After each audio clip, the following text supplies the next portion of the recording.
সীমা তার দুই দাদা রিঙ্কু ও মোহন এবং তার দুই বৌদি রমা ও মোহিনীর সঙ্গে বসবাস করত। সীমা খোঁড়া ছিল, কিন্তু তাও তার অনেক বড় বড় স্বপ্ন ছিল। সে অনেক বড় বড় স্বপ্ন দেখত, আর সেই সব স্বপ্নগুলোকে পূরণ করার জন্য সে খুব ভালো করে পড়াশোনা করত। সীমা কলেজে পড়ত। সীমার দুই বৌদি রমা এবং মোহিনী তাকে একদম দেখতে পারত না। একদিন সীমা খাবার খেয়ে তার রুমে যাচ্ছিল, তখন সে তার দুই বৌদিকে বলে, বৌদি, আমার খাবার খাওয়া হয়ে গেছে, আমি আমার রুমে যাচ্ছি। আমার কিছুটা লেখা বাকি রয়েছে, সেগুলোই কমপ্লিট করতে হবে। দিদি, তুমি খেয়ে উঠে চলে যাচ্ছ, কিন্তু এটা কি করে পারো? দেখো, আমরা তো এই বাড়ির বৌমা, নাকি এই বাড়ির চাকর? বৌদি, তুমি এরকম ভাবে কথা বলছো কেন? আমি কি কিছু ভুল করে ফেলেছি? তুমি আবার কি ভুল করবে? দেখো, আমরা তো এই বাড়ির বউ। আমরা যেমন এই বাড়ির সদস্য, তেমন তুমিও একজন এই বাড়ির সদস্য। আমরা দুইজন যতটা কাজ করি ততটা কাজ তোমাকেও করতে হবে। তুমিও তো এই বাড়ির মেয়ে, তাই জন্য নিজের রুমে যাবার আগে এই বাসনগুলো পরিষ্কার করে দিয়ে তবেই যাবে। নিজের বৌদিদের মুখে এইরকম কথা শুনে সীমা কিছুই বলতে পারে না, কারণ সীমা খোঁড়া ছিল। সে খোঁড়া হবার কারণে তার দুই বৌদিকে সবসময় প্রয়োজন হতো, তাই সে তার বৌদিদের কিছুই বলতে পারতো না। সীমা কিছু না বলে রান্নাঘরে গিয়ে বাসনগুলো পরিষ্কার করে রাখে, তারপর নিজের রুমে পড়াশোনা করার জন্য চলে যায়। কিছুক্ষণ পর সীমার দুই দাদা রিঙ্কু ও মোহন অফিস থেকে বাড়ি ফেরে। এসে গেছো তুমি? আজকে তোমার আসতে খুবই লেট হয়ে গেল। হ্যাঁ, অফিসে কাজের চাপ রয়েছে, তাই জন্য আসতে লেট হয়ে গেল। কি আর করা যাবে বলো, ছাড়ো এসব কথা। আমার খুব খিদে পেয়েছে। আমারও এরকম অফিসের হাল, আমারও অফিসে খুব কাজের চাপ। আচ্ছা, এবার তোমরা অফিস থেকে বাড়ি ফিরে এসেছো তো? অফিসের কথা অফিসেই থাক, তোমরা তাড়াতাড়ি ফ্রেশ হয়ে নাও, আমরা খাবার বেড়ে দিচ্ছি। রিঙ্কু ও মোহন ফ্রেশ হওয়ার জন্য দুইজন দুইজনের রুমে চলে যায়। অন্যদিকে মোহিনী এবং রমা তার খোড়া ননদকে জ্বালাতন করার জন্য তাকে খাবার গরম করার কথা বলে। সীমা, তোমার দাদারা এসে গেছে, তুমি এবার খাবারটা গরম করে দাও। আমরা ওনাদের জামা কাপড় বার করে দিতে যাচ্ছি। খাবার গরম করা হয়ে গেলে তারপরে তুমি পড়াশোনা করে নিও, তখন তোমাকে আর কেউ ডিস্টার্ব করবে না। এই বলে রমা ও মোহিনী তারা তাদের নিজেদের রুমে চলে যায়। সীমা রান্নাঘরে খাবার গরম করার জন্য যায়। কিছুক্ষণের মধ্যে খাবার গরম হয়ে যাবার পর সীমা তার দাদাদের জন্য খাবার বেড়েও দেয়। আমি খাবার বেড়ে দিয়েছি, আর আমাকে কেউ ডিস্টার্ব করতে পারবে না।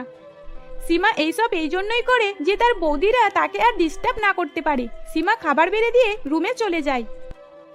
কিছুক্ষণ পর তার দুই দাদা এবং তার দুই বৌদি খাবার খেতে খাবার টেবিলের কাছে আসে। এসে দেখে যে খাবার বাড়া রয়েছে। সেই দেখে রিঙ্কু রমাকে বলে, রমা, তুমি তো আমার সঙ্গে ছিলে, তাহলে কে খাবারগুলো বেড়ে দিল? কে আবার? মোহিনী দিদি হয়তো খাবার বেড়ে রেখেছে। মোহিনী কি করে বার করতে পারে? মোহিনী তো আমার সঙ্গে ছিল।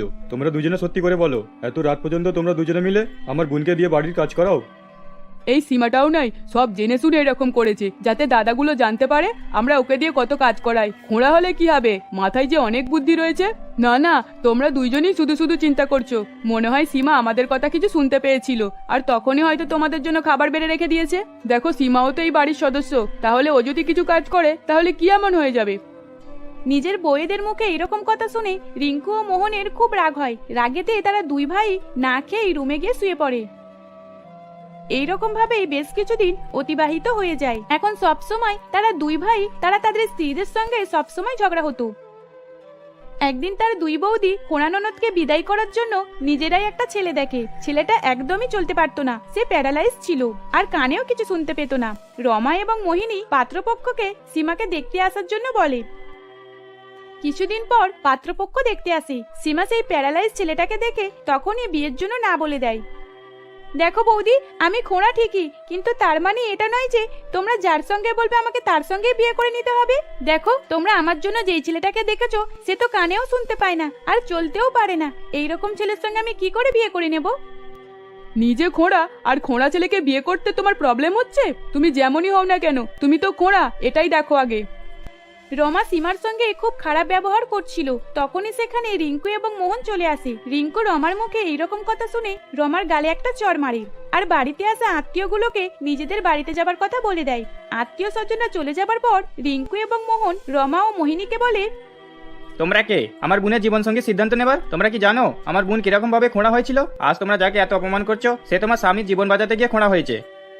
যখন আমরা দুই ভাই ছোট ছিলাম, তখন আমরা দুই ভাই বাইরে রোডে খেলছিলাম। তখন একটা গাড়ি আমাদের দিকে আসছিল, আর আমাদের দুজনকে বাঁচাতে গিয়ে সীমার একটা পা নষ্ট হয়ে যায়। যেই বোন আমাদের দুই ভাইয়ের জন্য এত কিছু করলো, আজ তোমরা চাইছো সেই বোনকে আমরা একটা এরকম ছেলের হাতে তুলে দেবো?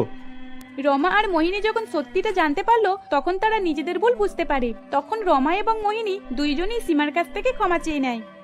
সীমা সত্যি আমাদের অনেক বড় ভুল হয়ে গেছে। তোমার উপর আমরা কত অত্যাচার করেছি, দয়া করে আমাদের ক্ষমা করে দাও। আমরা আর কখনো তোমার উপর কোনো অত্যাচার করব না, আর তোমাকে কোনো খারাপ কথাও বলবো না। হ্যাঁ সীমা, পারলে আমাকেও ক্ষমা করে দিও। আমিও তোমার উপর অনেক অত্যাচার করেছি। আজ থেকে আমরা দুইজনেই তোমার সাথ দেব, তোমার স্বপ্নগুলো পূরণ করব। দয়া করে আমাদের ক্ষমা করে দাও। তখন সীমা তার দুই বৌদি রমা এবং মোহিনীকে ক্ষমা করে দেয়। সেদিন থেকেই তার দুই বৌদি তার উপর কোনো অত্যাচার করতো না, একদম নিজেদের বোনের মতো তাকে ভালোবাসতো এবং তার স্বপ্ন পূরণ করতে তাকে সাহায্য করতো। এইরকম ভাবেই তারা হাসি খুশিতে দিন কাটাতে লাগলো।